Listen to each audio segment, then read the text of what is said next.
சாபாஷ். ஒரு வீட்ல ஒரு அப்பாவும் அம்மாவும் இருக்காங்க. அவங்களுக்கு 2 குழந்தைங்க. அந்த அப்பா எப்பொழுதுமே பிஸியாவே இருப்பாரு. வேலைன்னு அழைஞ்சுக்கிட்டே கிடப்பாரு. காலையில குழந்தைங்க எழுந்துறதுக்கு முன்னாடியே எழுந்திருச்சு வேலைக்கு போயிட்டு நைட்டு குழந்தைங்க தூங்குன பின்னாடி வருவாரு. ஞாயிற்றுக்கிழமை லீவுங்கிறதுனால அன்னைக்கு காலையில மட்டும் வீட்டுல இருப்பாரு. ஒரு நாள் அந்த குழந்தைங்க அந்த அம்மாவை கூப்பிட்டு, ஏமா நம்ம மாமா யாரு, ஞாயிற்றுக்கிழமையான அந்த வீட்டுக்கு வந்துடுறாரு சொல்லிச்சா. ஆக தன்னுடைய குழந்தைக்கு கூட தான் யாருங்கிற விஷயம் தெரியாத அளவுக்கு பணம் சம்பாரிச்சு என்ன சாதிக்க போறான் இந்த மனுஷன்.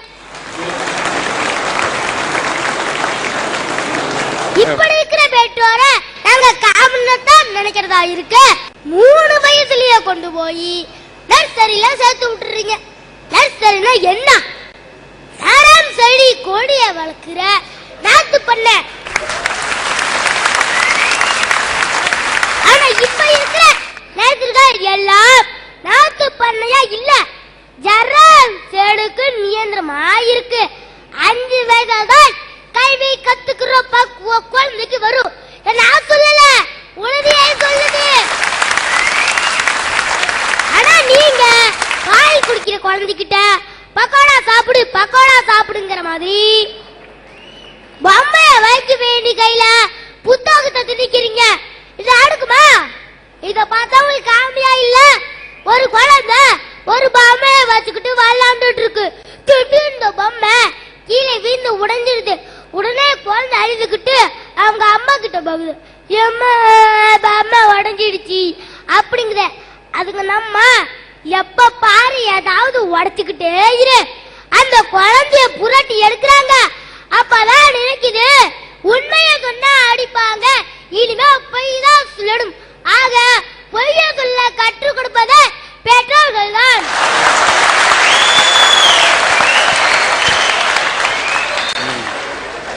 அது மட்டுமா, பாய்கறி சண்டையில ஏனாதமா போனவளே அடியா கிறுக்கு சிரிக்கி என்று பேசும் அம்மாவை பார்த்து கெட்ட வார்த்தை பேசவும் அருவாளை எடுத்துக்கிட்டு ஏ வாடா வாடா வாடா என்று தள்ளுகிற அப்பாவை பார்த்து கத்தி எடுக்கவும் பழகுறாங்க இன்றைய குழந்தைங்க.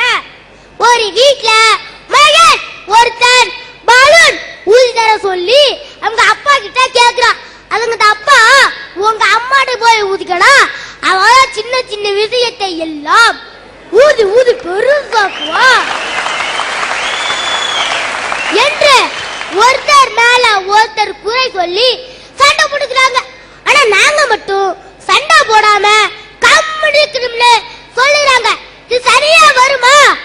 அவங்களுக்கு சொட்டா எங்களுக்கு சொட்டுமா? இதெல்லாம் நினைச்சா எனக்கு சிரிப்பு தான் வருது. சரி, அவங்க பெத்த பிள்ளையாவது சரியா புரிஞ்சுக்கிறாங்களா? ஒரு தாய் இல்லாத குழந்தை அவங்க அப்பா கிட்ட வளருது. ஒரு தாய் இல்லாத குழந்தையா இருந்தா தருவாவே மாயிடுன்னு யாரோ ஒரு நாட பையன் சொல்லுது. இன்னைக்கு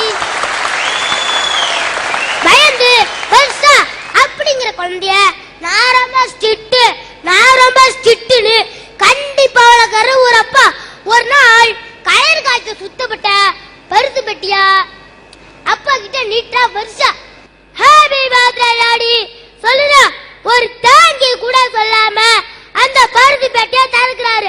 உள்ள ஒரு காலியான பாக்ஸ் இருக்கு. உடனே டென்ஷன் மாறாரு. யார் இப்படி அமத்துவியா?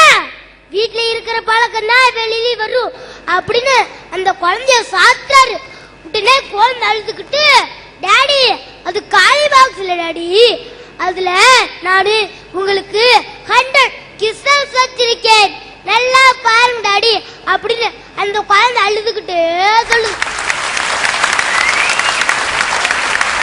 இன்னொன்னு அற்புதமா சொல்றான் பாருங்க, அந்த அந்த டப்பாவுக்குள்ள உள்ள என்ன இருக்குங்கிறது உள்ள இருக்கிறதே அவங்க தெரிஞ்சுக்கிறது இல்ல. ஒரு பிஞ்சு மனசோட உள்ளத்துல என்ன இருக்குன்னு சில பெற்றோர்கள் புரிஞ்சுக்கலன்னா எவ்வளவு வேதனைக்குரிய விஷயங்கிறது தான் அந்த பையன் சொல்ல வருது.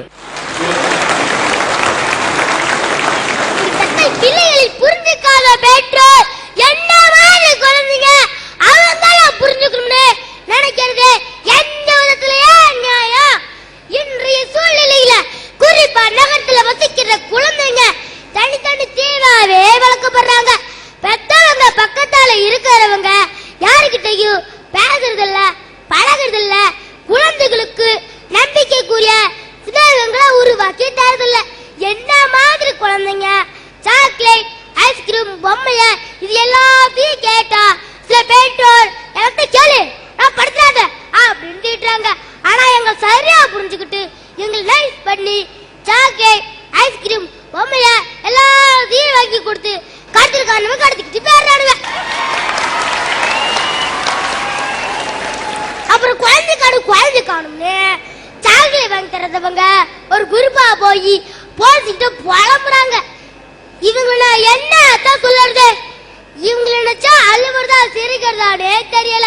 தங்கள் குழந்தைங்க டாக்டர் ஆகணும், இன்ஜினியர் அப்படின்னா எல்லா பெற்றோரும் நினைக்கிறாங்க.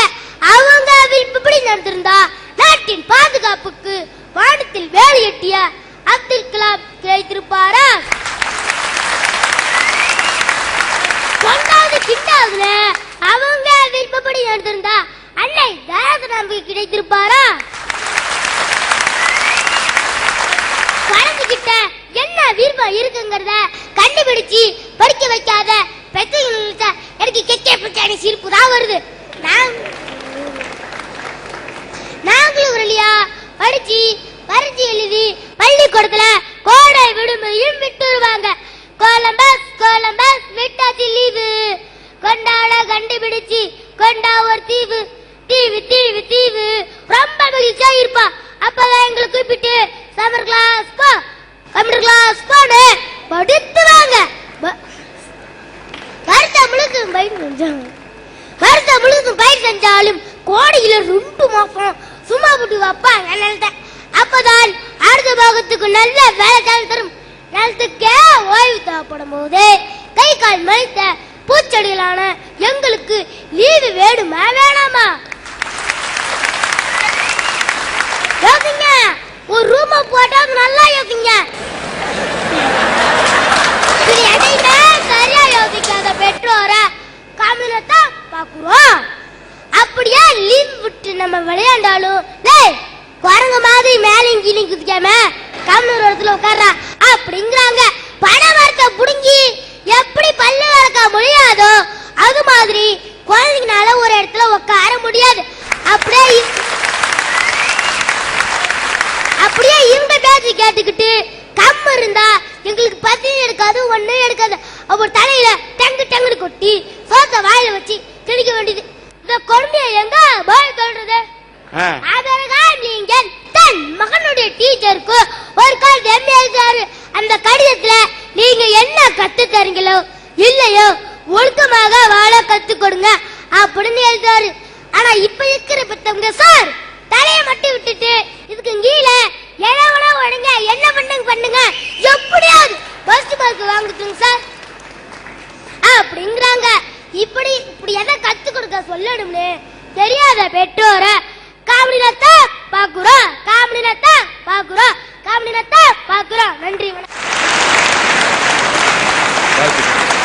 அற்புதமா பேசுங்க. உன்னுடைய பேச்சு திறமையை வளர்த்துக் கொண்டு இன்னும் நல்ல எதிர்காலத்தில் நல்ல பேச்சாளர் வரதுக்கான அறிகுறி தெரிகிறது. வாழ்க. உன்னை பெற்ற பெற்றோர்களுக்கு என்னுடைய வாழ்த்துக்கள்.